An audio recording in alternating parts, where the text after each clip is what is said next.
ఆగాను కాసేపు. ఏమంటే ఒక విషయం చెప్తున్నానండి.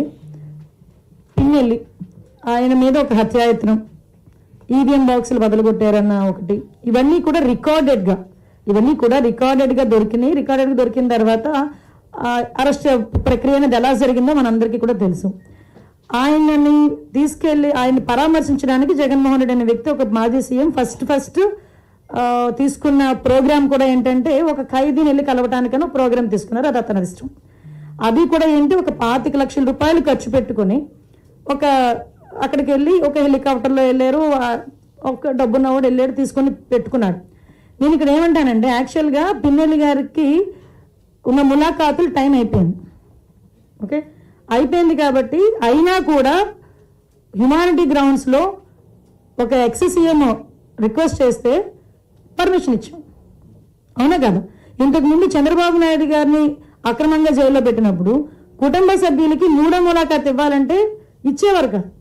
కానీ ఈరోజు మేము ఏం చేసాము, అతని రిక్వెస్ట్ అంటే అతనికి పర్మిషన్ లేదన్న సంగతి కూడా తెలుసుకున్న తర్వాత కూడా అతను రెడీ అయ్యారంటే అక్కడ గలాటా సృష్టించడానిక? యాజ్ పర్ రూల్కి పైకి వచ్చి హ్యుమానిటీ బేసిస్ మీద ఇచ్చాం.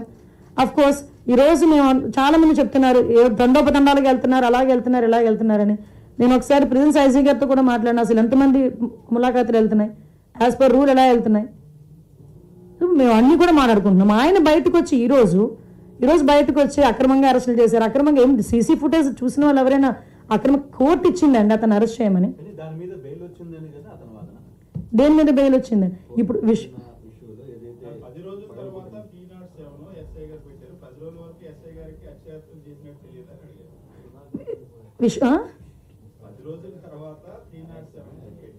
అవును.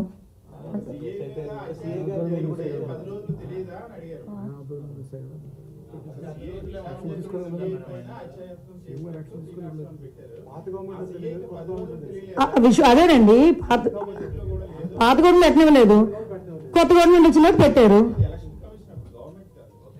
ఎలక్షన్ కమిషన్ అన్నా అసలు భలే మాట్లాడతారండి సతీష్ గారు మీరు.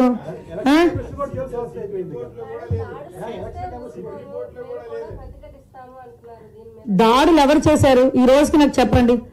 దాడులు ఎవరు చేశారు? దాడులు చేసినట్టు ఎక్కడైనా రికార్డెడ్గా ఉన్నాయా? ఎవరైనా కంప్లైంట్ ఇచ్చారా? ఏదైనా త్రూ రూల్ ప్రకారం చేస్తున్నాము.